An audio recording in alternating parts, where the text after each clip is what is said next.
Íslensk fyrirtæki eru þegar farin að finna fyrir áhrifum tolla Bandaríkjanna. Forsvarsmenn þeirra segja óvissuna versta, en tíminn verða að leiða í ljós hver viðbrögð neytenda verða þegar áhrif tollanna koma að fullu fram. Einn sakborninga í Þorlákshafnarmálinu er sakaður að hafa tekið þátt í fleiri tálbeituaðgerðum. Þetta kemur fram í nýjum gögnum sem saksóknari lagði fram við fyrirtöku málsins í morgun. Bandaríkjaforseti ætlar að senda þjóðvarðliða til höfuðborgarinnar Washington, útrýma glæpum þar, senda heimilislausa á brott og glæpamenn í fangelsi. Hann segir þetta frelsisdag Washington. Ísraelsher viðurkennir að hafa beint árás á blaðamenn í Gazaborg í gær. Formaður Blaðamannafélags Íslands segir ljóst að tilgangurinn sé að þagga niðri þeim svo þeir geti ekki miðlað fréttum af grimmdarverkum. Álar hafa gert sig heimankomna í litlum læk við Lund í Kópavogi og svamla þar í mestu makindum. Og þessar slímugu skepnur þykir lostæti er ekki ráðlegt að leggja þessa ála sér til munns.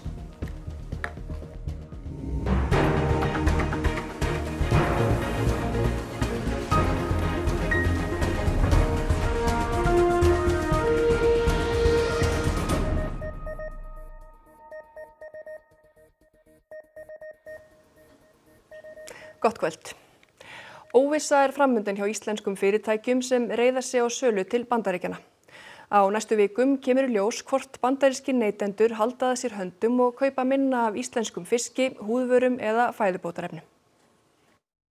Tæp vika er síðan að 15% tollar lögðust á vörur sem íslensk fyrirtæki flytja til Bandaríkjanna. Stærstu útflutningsflokkarnir í fyrra voru þessir. Tæki og vörur til lækninga og lyfjavörur eru undanskilin tollunum, en þá eru enn vörur fyrir 70 milljarða króna undir. Víða land hafa fyrirtækjaeigendur sem að reiða sig á Bandaríkjamarkað fundað stíft vegna stöðunar. Þar á meðal er hraðfrystihúsið Gunnvör í Hnífsdal. Hann er mjög mikilvægur og búinn að vera það í marga áratugi, sérstaklega fyrir þorsk og ýsuafurðir. Frystihúsið sendi 2000 tonna fiski vestur haf í fyrra og allt að 70% af ýsu og þorski sem fara í gegnum frystihúsið enda í fiskbúðum í Bandaríkjunum. Eftirspurnin þaðan hefur verið lítil síðustu vikur. Við merkjum ákveðin samdrátt sérstaklega í ferskum afurðum og við höfum mist stóran kúnna í sjófrystum afurðum. Þannig að það er maður merkir minnkandi eftirspurn. Á Siglufirði eru efnin kítin og kítósan unnin úr rækjuskel sem svo er notað í fæðubótarefni, lausasölulyf og snyrtivörur. Já, eins og við bara tölum síðasta ár, þá var kannski 3/4, jafnvel meira sem af okkar útflutningi sem fór til Bandaríkjanna. Prímex ætlar ekki að gera breytingar á daglegri starfsemi enn sem komið er, en þau brettu upp ermar í framleiðslunni þegar ljóst var í hvað stefndi. Með þetta deadline sem var á 50. við reyndum að koma öllu sem við gátum til Bandaríkjanna fyrir það. Íslenska snyrtivörumerkið Bioeffect í Reykjavík seldu 30% af sínum vörum til bandarískra neytenda 2024. Allt er þetta bara einhvers konar viðskiptastríð sem að allir tapa á endanum. Þau segja áhrifin af tollunum sem slíkum ekki verulega á sinn rekstur, raunar valdi gengi krónunar þeim meiri áhyggjum. Og sú þróun sem hefur verið undanfarnar mánuði með styrkingu krónunar kemur margfalt verð við okkar rekstur heldur 15% tollar í Bandaríkjunum. En svo eftir að koma í ljós hvort bandarískir neytendur velja aðrar eða færri vörur í körfuna en áður.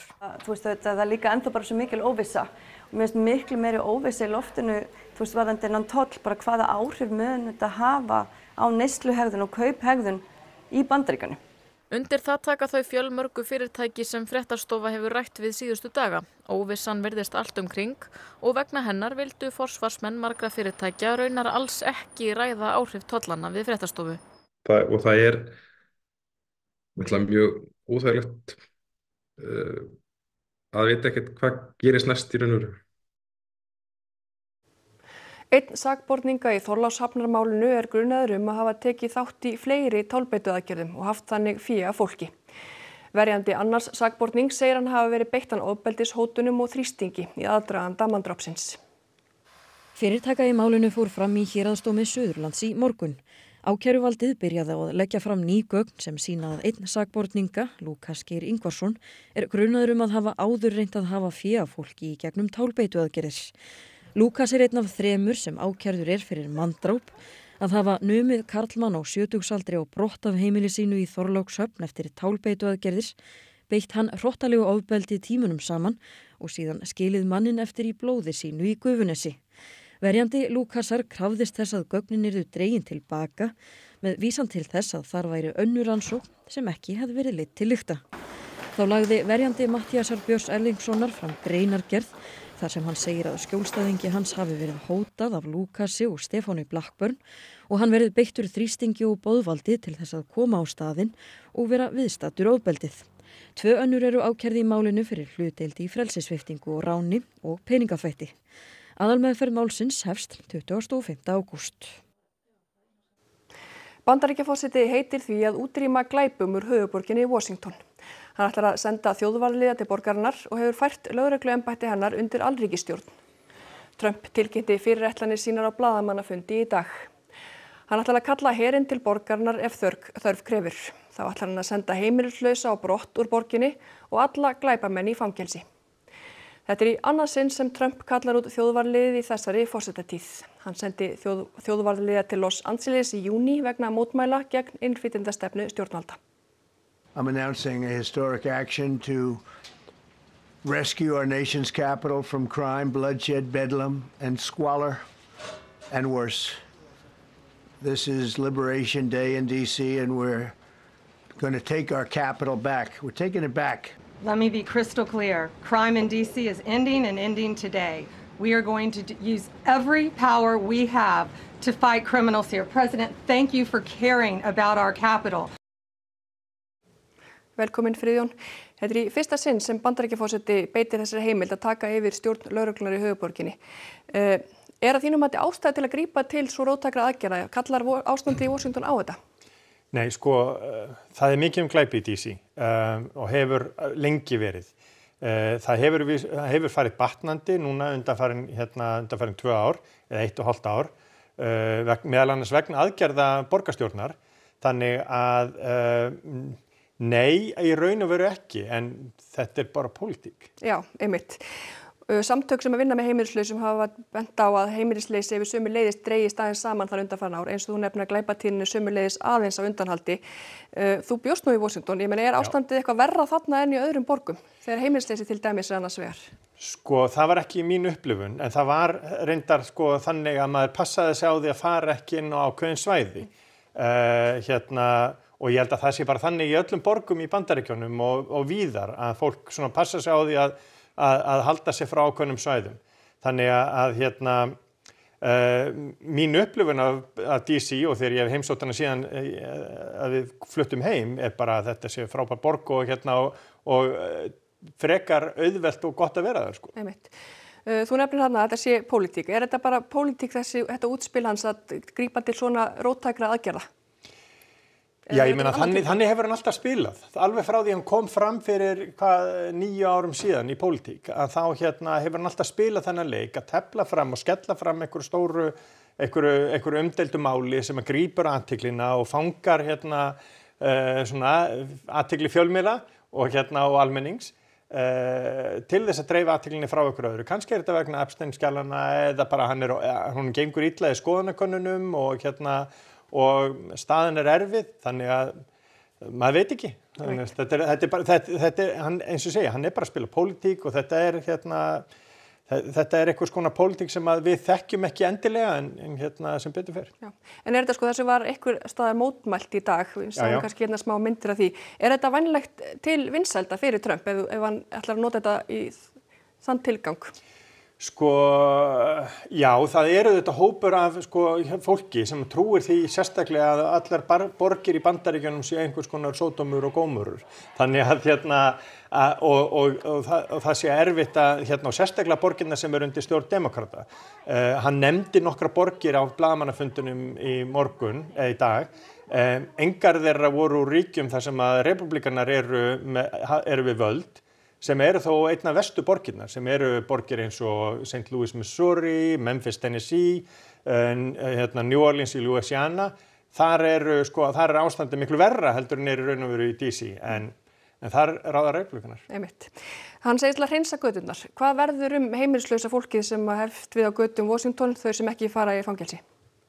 hann hefur ekkert sagt, hann ætlar bara að senda það langt í burtu, vonandi ekki fangið sér til El Salvador, en hann ætlar að senda það langt í burtu og það er það sem hann sagði, en það er enga skýringar og það er engin stuðningur, því að heimilislaust fólk hverfur ekki bara við það að vera ítt út af götunum, það fer ekkert. Einmitt. Aðeins í lokin það var deilt aðeins heimildir Trumps til að senda þjóðvarlið á vettvang hann í Los Angeles í júní.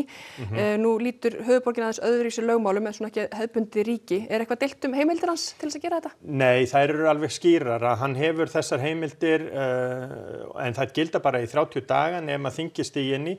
Þingið og forsetinn fóru með völd í DC alveg þar til fyrir 50 árum síðan. Þannig að heimildir hans eru alveg skýrar en þetta gildir bara í 30 daga og þá þarf að koma eitthvað annað eða hann þarf að, ég veit ekki hvort hann getur endurvakið það, kannski er einhverjum það. Já, sjáum hvað setur. Kærar þakkir fyrir komuna Friðjón. Og þá öðru. Ekki hefur verið tekin ákvörðun innan félags- og húsnæðismálaráðuneytisins hvort eða hvernig ráðuneytið hafi frekari aðkomu að máli Ástráðs Haraldssonar ríkissáttasemjara. Fyrrum samstarfskona kvartaði yfir óviðeigandi hegðun hans fyrir 3 árum en tilkynnti ráðuneytinu það í sumar. Morgunblaðið greindi fyrst frá málinu á laugardag en félags- og húsnæðismálaráðuneytið hefur verið með það til skoðunar frá júlíbyrjun. Ekki liggur fyrir hvort Ástráður verði sendur í leyfi en hann mætti til vinnu í dag. Málið snýrað atviki í skemmtiferð embættis ríkissáttasemjara í Vestmannaeyjum 2022. Aldís Sigurðardóttir sem þá starfaði á embættinu en gerir ekki lengur, kvartaði yfir óþægilegri snertingu Ástráðs í ferðinni. Þá var Ástráður verktaki hjá embættinu og Aðalsteinn Leifsson gegndi embætti ríkissáttasemjara. Ekki liggur fyrir hvort Aðalsteinn hafi formlega skráð atvikið í skjalakerfi embættisins. Það er einnig til skoðunar hjá ráðuneytinu. Aðalsteinn taldi hins vegar að málinu væri lokið eftir að hafa rætt við Aldísi og Ástráð. Aldís tilkynnti félags- og húsnæðismálaráðuneytinu hins vegar atvikið í sumar. Ráðuneytið brást við formlegri kvörtun Aldísar í sumar með því að kalla hann á fund og síðan aðra sem störfuðu hjá embættinu á þessum tíma. Þá var Ástráður látin vita að málið væri til skoðunar. Fá svör fengust hjá ráðuneytinu að öðru leyti en að það verði skoðað frekar á næstu dögum. Ráðuneytinu beri að skoða öll mál varða æðstu embættismenn en sem fyrr segir var Ástráður á þeim tíma sem umrætt atvik átti sér stað verktaki. Utanríkisráðuneytið hefur veitt vélfægi tímabundnar undanþágur með skilyrðum frá viðskiptaþvingunum sem tengjast refsiaðgerðum gegn Rússum. Trausti Árnason, framkvæmdastjóri Vélfags, segir að fyrirtækið geti starfað með nokkuð eðlilegum hætti. Meðal annars hefur fengist undanþága frá frystingu fjármuna. Trausti segir að nú sé unnið að fullri afléttingu viðskiptaþvingana með hluthöfum og viðskiptabanka Vélfags. Vélfag er fyrsta íslenska fyrirtækið sem fellur undir viðskiptaþvinganir ESB gegn Rússum vegna tengsla við rússneska útgerðarfélagið Norepo. Dráp Ísraelshers á blaðamönnum í gærkvöld voru fordæmd víða heim í dag. Einn þekktasti fréttamaður Gaza var meðal þeirra sem herinn drap. Við vörum við myndum í þessari frétt. Ísraelsher varpaði sprengjum og tjald 5 starfsmanna Al Jazeera í Gazaborg í gærkvöld og drap 2 fréttamenn, 2 myndatökumenn og 1 aðstoðarmann. 3 eru særðir og ekkert var eftir af samastað þeirra eftir árásina. Fjölmenni fylgdi þeim til grafar í morgun. Einn þekktasti fréttamaður Gaza, Anas al-Sharif, var meðal þeirra sem Ísraelsher drap í gærkvöld. Daglega flutt hann fregnir af grimmdarverkum Ísraela og afleiðingum þeirra. Ísraelsher hefur viðurkennt að hafa beint árásinni á blaðamennina og heldur því fram án sannana að al-Sharif hafi verið hryðjuverkamaður í Hamas.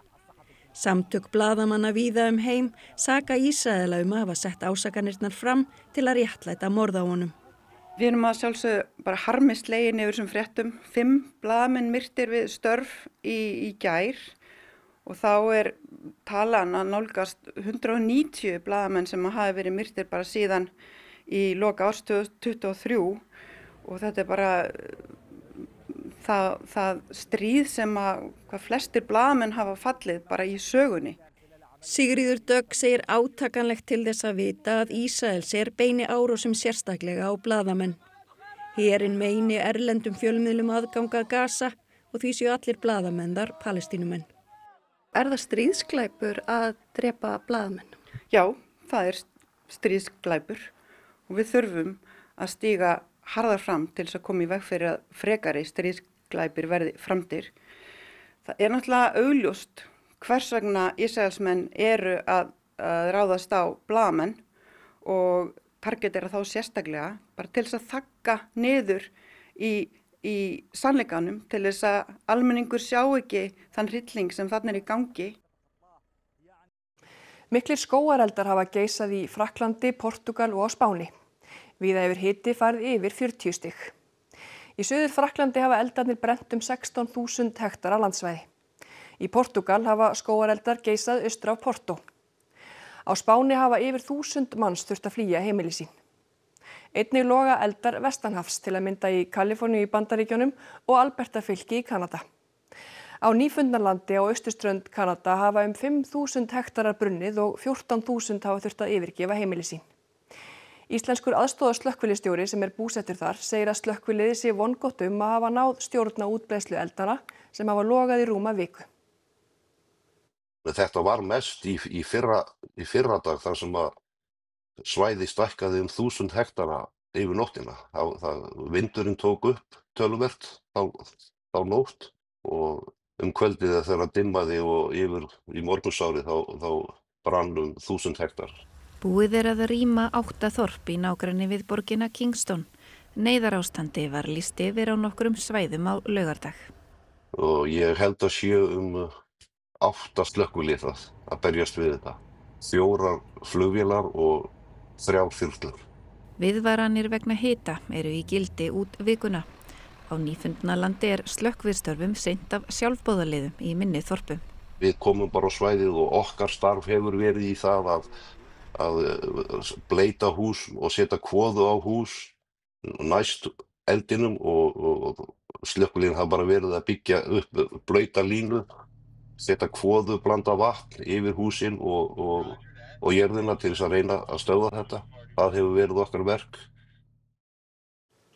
Umhverfis- og orkustofnun veitti Landsvirkjun virkjunarleyfi til bráðabirgða vegna undirbúningsframkvæmda við Hvammsvirkjun í dag.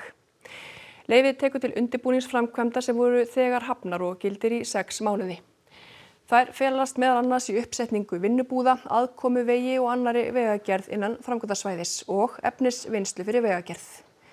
Framkvæmdir við virkjunina sjálfa fóru í uppnám eftir að úrskurðarnefnd umhverfis- og auðlindamála stöðvaði framkvæmdir að kröfu landeigenda og ábúenda.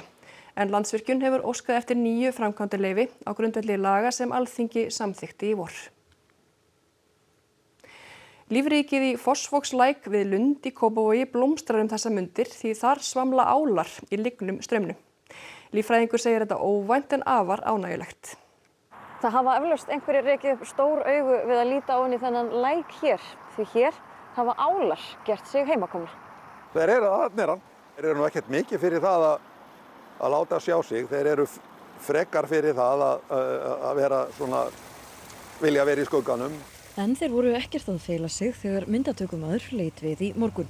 Kannski er bara ánægjulegar fréttir að hér skuli vera álar. Það sýnir kannski að bæði að lífsskilyrðin eru sæmileg og að það eru þá að koma álar hér upp á landi.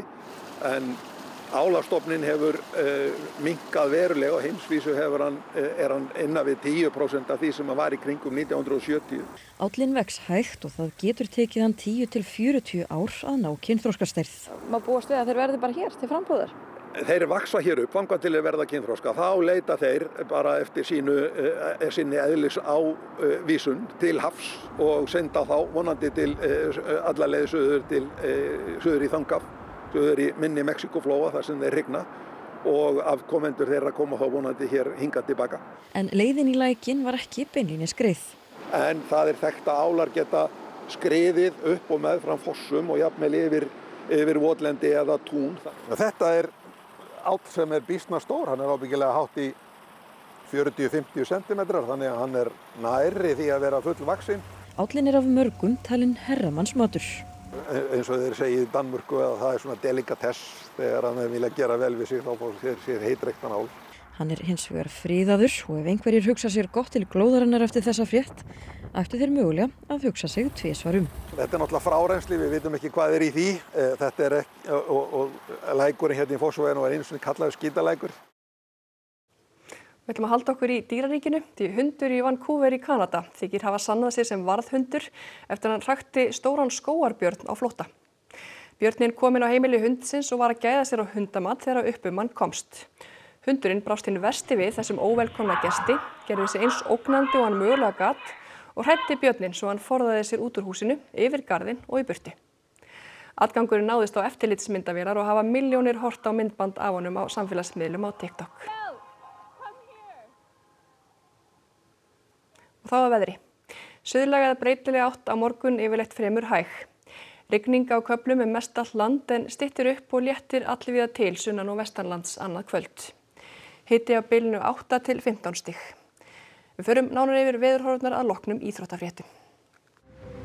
Kylfingurinn Guðrún Brá Björgvinsdóttir nú komin með jafnmarga Íslandsmeistaratitla í golfi og faðir hennar Björgvin Sigurbergsson. Hann ótaði sig að mér hérna eftir tíma þegar við vorum að borða kvöldmatt og þannig að þetta var svona gulrót að ég að vinna í gær. Aflraunakeppnin sterkasti maður Íslands var haldin helgina. Heimsmetið í burði á Húsafellshellunni var slegið og toppslagur var í bestu deild karla í gærkvöldi. Ég vilja meina okkar stuðningsmenn eru besti stuðningsmenn á landinu í dag. Skulum við fara yfir það sem var helst í þessum fréttatíma. Íslensk fyrirtæki eru þegar farin að finna fyrir áhrifum tolla Bandaríkjanna. Forsvarsmenn þeirra segja óvissuna að versta en tíminn verða að leiða í ljós hver viðbrögð neytenda verða þegar áhrif tollanna koma að fullu fram. Einn sakborninga í Þorlákshafnarmálinu sakaður að hafa tekið þátt í fleiri tollbeituaðgerðum. Þetta kemur fram í nýjum gögnum sem saksóknari lagði fram við fyrirtöku málsins í morgun. Bandaríkjaforseti ætlar að senda þjóðvarðaliða til höfuðborgarinnar Washington, útrýma glæpum þar, senda heimilislausa á brott og glæpamenn í fangelsi. Hann segir þetta frelsisdag Washington. Ísraelsher viðurkennir að hafa beint árás á blaðamenn á Gazaborg í gær. Formaður Blaðamannafélags Íslands segir ljóst að tilgangurinn sé að þagga niður í þeim svo þeir geti ekki miðlað fréttum af grimmdarverkum. Álar hafa gert sig heimankomna í litlum læk við Lund í Kópavogi og svamlað þar í mestu makindum. Og þessar slímugu skepnur þykir lostæti ekki ráðlegt að leggja þessa ála sér til munns. Næstu fréttir verða lesnar í útvarpi klukkan 10 í kvöld og á vefnum okkar RÚV.is getið þið svo sjálf lesið allar nýjustu fréttirnar á íslensku, ensku og pólsku. Þessum fréttatíma er hins vegar lokið, verið þið sæl.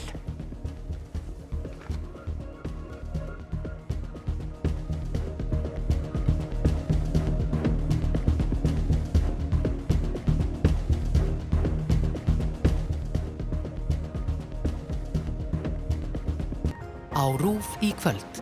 Hringfarinn.